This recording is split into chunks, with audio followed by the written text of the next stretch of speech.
വയനാട്ടിൽ കനത്ത മഴ തുടരുകയാണ്. നാളെ റെഡ് അലർട്ട് പ്രഖ്യാപിച്ചതോടെ ജില്ലാ ഭരണകൂടം അതീവ ജാഗ്രതയിലാണ്. മേപ്പാടി, വൈത്തിരി, കുറിച്ചാർമല മേഖലകളിലാണ് ഇന്ന് ശക്തമായ മഴ പെയ്തത്. മഴ ശക്തമായതോടെ കബനി നദിയിലെ ജലനിരപ്പും ഉയരുന്നുണ്ട്.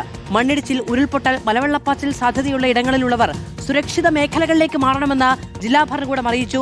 ദീപക് മോഹൻ വിവരങ്ങളുമായി ചേരുകയാണ്. ദീപക്, നാളെ റെഡ് അലർട്ടാണ്. വലിയ തോതിൽ മഴ പെയ്യുന്നുണ്ട്. 3-4 മേഖലകളുമായി ബന്ധപ്പെട്ട വലിയ മഴയുണ്ടായി ഇന്നും എന്നുള്ളതാണ് റിപ്പോർട്ട്. എന്തൊക്കെ മുൻകരുതലുകൾ, നിർദ്ദേശങ്ങളുണ്ട്? എവിടെയൊക്കെ ആളുകളെ മാറ്റിപ്പാർപ്പിക്കേണ്ടതുണ്ട്?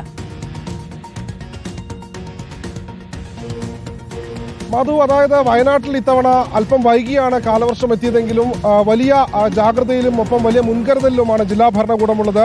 പ്രത്യേകിച്ച് മാനന്തവാടി, വൈത്തിരി താലൂക്കുകളുടെ താഴ്ന്ന പ്രദേശങ്ങളിലൊക്കെ തന്നെ വെള്ളക്കെട്ടുകൾ രൂപപ്പെട്ടിട്ടുണ്ട്. എന്നാൽ പറയപ്പെട്ടത്തക്ക രീതിയിൽ ഉള്ള മഴക്കെടുതികൾ റിപ്പോർട്ട് ചെയ്തിട്ടില്ല. വയനാട്ടിലെ 2 ഡാമുകൾ, കാരാപ്പുഴ, ബാണാസുര ഡാമുകളുടെ വൃഷ്ടിപ്രദേശത്ത് കനത്ത മഴ പെയ്യുന്നുണ്ടെങ്കിലും ആശങ്കപ്പെടേണ്ട രീതിയിൽ ജലനിരപ്പ് ഉയർന്നിട്ടില്ല എന്നാണ് ജില്ലാ ഭരണകൂടം അറിയിച്ചിട്ടുള്ളത്. അതോടൊപ്പം താഴ്ന്ന പ്രദേശങ്ങളിൽ വെള്ളക്കെട്ടുണ്ടാകുന്ന സ്ഥലങ്ങളിൽ നിന്നും ആളുകൾ ഇറങ്ങരുതെന്നും ഒപ്പം മുൻകരുതലുകൾ സ്വീകരിക്കണമെന്നും ജില്ലാ ഭരണകൂടം അറിയിച്ചിട്ടുണ്ട്. 24 മണിക്കൂറും പ്രവർത്തിക്കുന്ന കൺട്രോൾ റൂമുകൾ 3 താലൂക്കുകളിലും പ്രവർത്തന സജ്ജമായി കഴിഞ്ഞു. ഒപ്പം വളരെ സൂക്ഷ്മതയോടുകൂടി തന്നെ കാര്യങ്ങൾ ജില്ലാ ഭരണകൂടം വിലയിരുത്തുന്നുണ്ട്.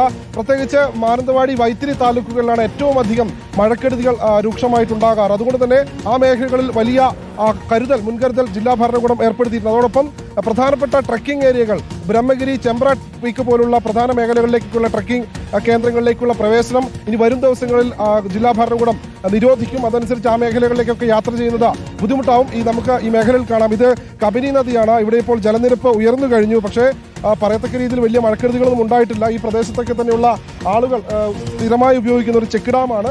ഈ വെള്ളം, അതായത് കബനി നദിയിലൂടെ ഒഴുകുന്ന വെള്ളം ഈ ചെക്ക് ഡാമിന് മുകളിലൂടെ ഒഴുകി തുടങ്ങി. ഇനി നാളെ റെഡ് അലർട്ട് പ്രഖ്യാപിച്ചിരിക്കുന്നതിനാൽ തന്നെ കൂടുതൽ കനത്ത മഴ പെയ്യുകയാണെങ്കിൽ ഇതിലൂടെയുള്ള യാത്ര ദുഷ്കരമാകും. ഇപ്പോൾ നമ്മൾ നേരത്തെ അവിടെയുള്ള ഒരു പ്രദേശവാസിയോട് സംസാരിക്കുകയായിരുന്നു. അദ്ദേഹം പറഞ്ഞത് മഴ കൂടിക്കഴിഞ്ഞാൽ ഇവിടെ വെള്ളം ഉയർന്നു കഴിഞ്ഞാൽ ഇതിലൂടെയുള്ള ഗതാഗതം അവർക്ക് ബുദ്ധിമുട്ടാണ് എന്നാണ് പറഞ്ഞത്. ഏതായാലും വയനാട്ടിലെ ജില്ലാ ഭരണകൂടം വലിയ മുൻകരുതലുകളോടുകൂടി തന്നെയാണ് മുൻപോട്ട് പോകുന്നത്. യൂണിഫോം ധരിച്ചുകൊണ്ട് പെൺകുട്ടി മുന്നിൽ പോകുന്നത് നമുക്ക് കാണാൻ കഴിയും. നാളെ കനത്ത മഴ കൂടി പ്രഡിക്ട് ചെയ്തിട്ടുണ്ട്. അവധി അടക്കമുള്ള കാര്യങ്ങളിലേക്ക് ജില്ലാ കളക്ടർ കടക്കുമോ?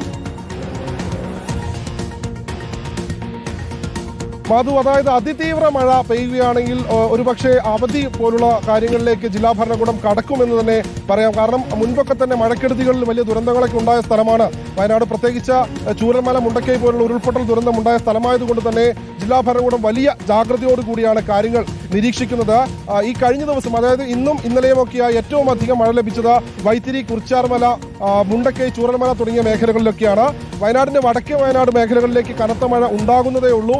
അതനുസരിച്ച് കേന്ദ്ര കാലാവസ്ഥാ നിരീക്ഷണ വകുപ്പിന്റെ അറിയിപ്പ് അനുസരിച്ച് നാളെ റെഡ് അലർട്ട് ആണെങ്കിൽ ഇന്ന് രാത്രി മുതൽ തന്നെ കനത്ത മഴയുണ്ടാവും. നമുക്ക് ഈ പുഴയുടെ കരകളിലേക്കൊക്കെ പോയാൽ കാണാം, ഈ ഭാഗത്തൊക്കെ നിന്ന് മത്സ്യബന്ധനം നടത്തുന്ന ചേട്ടന്മാർ ഒരുപാട് പേരുണ്ട്. വീശുവലയൊക്കെ എടുത്ത് നാളെയോടുകൂടി കനത്ത മഴ പെയ്യുകയാണെങ്കിൽ ഇവിടെ നിൽക്കുന്ന ഈ മേഖലകളിലൊക്കെ തന്നെ വെള്ളമാകും. ഇത്ര സജീവമായൊരു മത്സ്യബന്ധനത്തിലേക്ക് പോകാൻ കഴിയില്ല.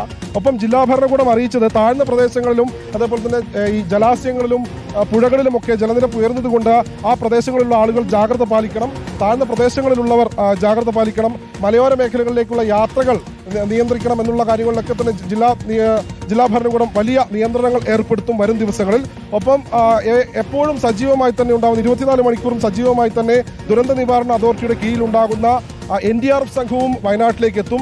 ഏതായാലും മഴക്കാല മുന്നൊരുക്കങ്ങളിൽ വയനാട് ജില്ലാ ഭരണകൂടം വലിയ മുന്നൊരുക്കങ്ങളിൽ സജീവമായി തന്നെയാണ് നിൽക്കുന്നത്. ഏതായാലും പ്രദേശവാസികൾ, അതായത് വയനാട്ടിലെ ഈ മഴക്കെടുതികളിൽ വലിയ ബുദ്ധിമുട്ടുണ്ടാകാതെ, പ്രയാസമുണ്ടാകാതെ, വലിയ പ്രശ്നങ്ങൾ ഉണ്ടാകാതെ മുന്നോട്ട് പോകാനുള്ള ഒരു മുൻകരുതൽ ജില്ലാ ഭരണകൂടത്തിന്റെ ഭാഗത്തു നിന്ന് ഉണ്ടാകുന്നുണ്ട്. മധു, ദീപക് പറയുന്നത് കനത്ത മഴ മുന്നറിയിപ്പിനെ കുറിച്ചും കാലാവസ്ഥ നൽകുന്ന സൂചനകളെ കുറിച്ചൊക്കെയാണ്. പക്ഷേ കബനിയുടെ ഭംഗി വലിയ തോതിൽ നമുക്ക് ദൃശ്യങ്ങളിലും കാണാൻ കഴിയുന്നുണ്ട്. പക്ഷേ ജലനിരപ്പ് ഉയരുകയാണെങ്കിൽ ഇതായിരിക്കില്ല സാഹചര്യം, ഇതായിരിക്കില്ല കാഴ്ചകളും.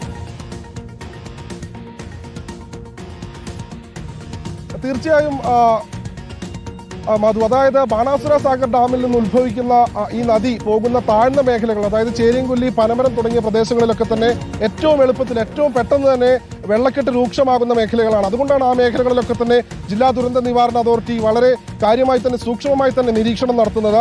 അതുകൊണ്ടാണ് ഈ പുഴയുടെ കരകളിൽ അല്ലെങ്കിൽ ജലാശയങ്ങളോട് ചേർന്ന് കിടക്കുന്ന സ്ഥലങ്ങളിൽ ആദിവാസി ഉന്നതികൾ പോലുള്ള സ്ഥലങ്ങളിലുള്ളവരോട് ഒരു മുന്നറിയിപ്പ് എന്ന രീതിയിൽ ജലനിരപ്പ് ഉയരുകയാണെങ്കിൽ അല്ലെങ്കിൽ കനത്ത മഴ പെയ്യുകയാണെങ്കിൽ അവിടെ നിന്നുള്ള ആളുകളോട് മാറി താമസിക്കണം എന്നുള്ളൊരു നിർദ്ദേശം നൽകുന്നത്. ഏതായാലും ജില്ലാ ഭരണകൂടവും മറ്റ് സംവിധാനങ്ങളൊക്കെ തന്നെ വലിയ തയ്യാറെടുപ്പുകളിലും മുന്നൊരുക്കങ്ങളിലുമാണ്. ഇന്ന് വയനാട്ടിൽ രാവിലെയോടുകൂടിയാണ് വലിയൊരു മഴയുണ്ടായത്. എന്നാൽ ഇടയ്ക്കിടെ മഴ പെയ്യുന്നൊരു സാഹചര്യമുണ്ട്. കേന്ദ്ര കാലാവസ്ഥാ നിരീക്ഷണ വകുപ്പിന്റെ കണക്കനുസരിച്ച് നാളെ റെഡ് അലർട്ട് എത്തുകയാണെങ്കിൽ ഈ മേഖലയിലൊക്കെ തന്നെ വലിയ വെള്ളക്കെട്ടുകളൊപ്പം വെള്ളപ്പൊക്കം ഉണ്ടാകാനുള്ള സാധ്യത നമുക്ക് തള്ളിക്കളയാനാകില്ല. മധു. ദീപക് മോഹനാണ് വിവരങ്ങൾ നൽകിയത്. കബനി നദിയിൽ ജലനിരപ്പ് ഉയരുകയാണ്. ഇന്നും വിവിധയിടങ്ങളിൽ വലിയ തോതിൽ മഴയാണ് ഉണ്ടായത്. നാളെ അതിതീവ്ര മഴ ഉണ്ടാകാനുള്ള സാധ്യത കൂടി ചൂണ്ടിക്കാണിക്കപ്പെടുകയാണ്. അങ്ങനെയാണെങ്കിൽ വിദ്യാലയങ്ങൾക്കടക്കം അവധി നൽകുന്ന കാര്യങ്ങളിലേക്ക് പോകും എന്നുള്ളത് തന്നെയാണ് ജില്ലാ ഭരണകൂടം നിലവിൽ അറിയിക്കുകയും ചെയ്യുന്നത്. ദീപക് മോഹനാണ് വിശദമായ വിവരങ്ങൾ നൽകിയത്.